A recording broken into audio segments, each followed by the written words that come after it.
Welcome back to Bmaster 79. Today we are taking on an ielts speaking part 1 topic that comes up more often than you might expect: puzzles. We will look at what the examiner actually wants, brainstorm each question out loud, and then hear 4 full band 9 answers with the reason each one works.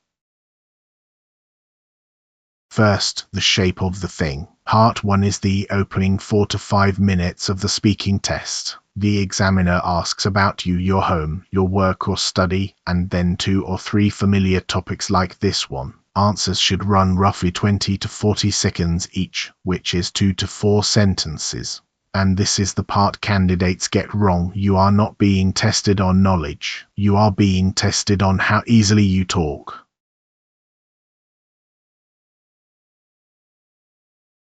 Here is our question set. Did you do puzzles in your childhood? Do you like doing word puzzles or number puzzles? And which is more difficult for you? When do you do puzzles? During your trip or when you feel bored? And do you think it is good for old people to do puzzles? 4 questions, all easy to understand, and all easy to answer badly.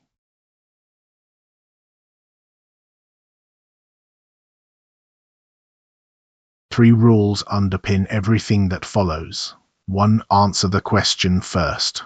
Not a preamble. Not "that's an interesting question." The direct answer goes in your first 3 words. 2. Then extend once. Add a reason, a contrast, or a memory. 1 extension is enough. 2. Turns it into a part 2 talk. 3. Make it sound like you. Specific detail beats impressive vocabulary every single time.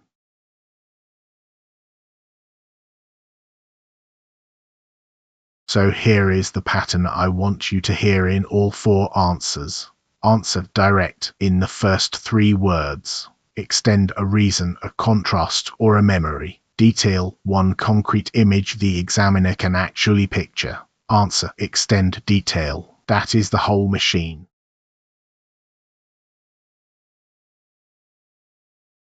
Let us brainstorm the first 2. For question 1, say yes or no, then give 1 concrete memory rather than a general statement, and think about who got you started. For question 2, pick a side clearly, because sitting on the fence costs you marks, and then explain why one type is harder. Give the mechanism, not just the word difficult.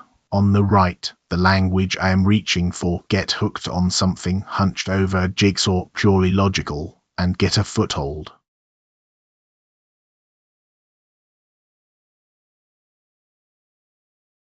Now the second pair. For question 3, both is a perfectly good answer, but split it by reason and then contrast the 2. Travel puzzles kill time. Home puzzles help you wind down. 2 different jobs. For question 4, take a stance. Give 1 credible reason, then add a twist. Here the twist is that the social side may matter as much as the mental side. Language to reach for: kill time, a wind down thing, stave off cognitive decline, and keep the mind active.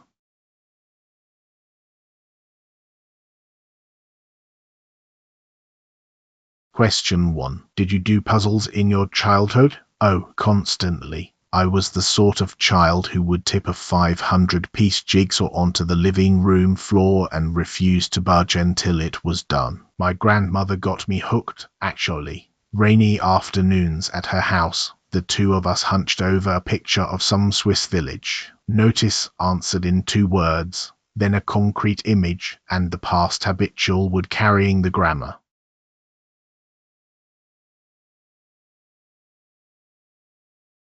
Question 2. Word puzzles or number puzzles, and which is harder? I am firmly on the words side. Crosswords and anagrams are my thing. Number puzzles like Sudoku I find much harder, mainly because they are purely logical, so there is no bluffing your way through. With a cryptic clue you can at least get a foothold from a hunch. With Sudoku, the number either fits or it does not. A side is taken immediately, and the reason is a mechanism rather than a feeling.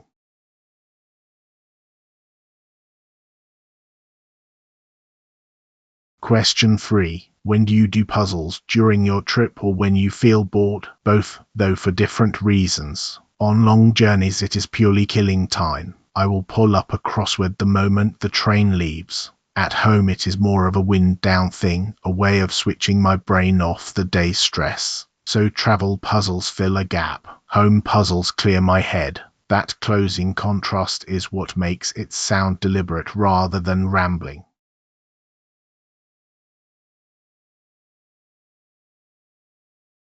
Question 4. Do you think it is good for old people to do puzzles? Definitely. I would say it is one of the best habits they could have. There is a fair body of evidence that keeping the mind active helps stave off cognitive decline, though I think the social side matters just as much. My grandfather does the crossword with his neighbors every morning, and the chat over coffee probably does him as much good as the puzzle. Stance, credible reason, twist, personal example.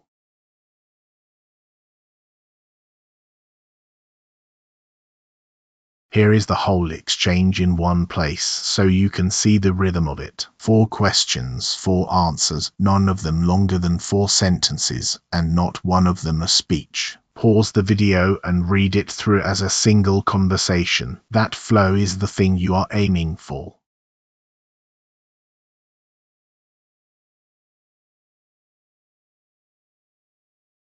Your language bank from this topic, grouped so you can actually retrieve it under pressure. For doing puzzles, do a jigsaw, do a crossword, pull up a crossword, get a foothold in a clue. For getting into it, get hooked on something, be firmly on the such and such side, it is my thing. For time and mood, kill time, wind down after work, switch off from the day's stress, clear my head.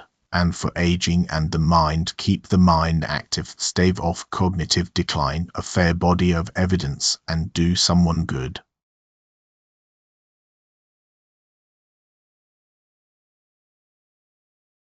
Five traps, and I hear all 5 constantly. 1 one-word answers. Yes, I did. The examiner cannot score silence. 2 memorized speeches. They sound rehearsed within about 5 words. 3 over-answering. Part 1 is not the 2-minute talk, so stop after 1 extension. 4 parroting the question back. 5 saying I do not know. Always have a fallback. I have never thought about it, but I would guess.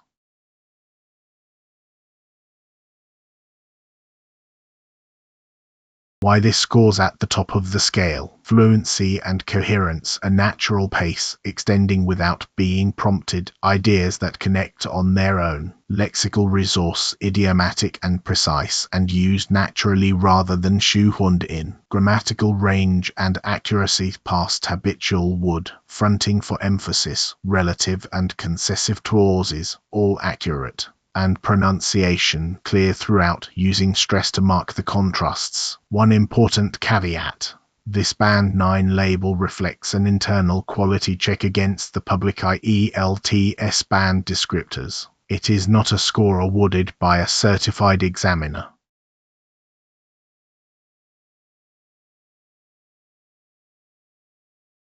Your challenge. Record yourself answering all 4 of these questions in under 3 minutes total. Then listen back and count how many of your answers died after the first sentence. That number is your homework. If this helps, subscribe to Bmaster79 and tell me in the comments which part 1 topic you want next.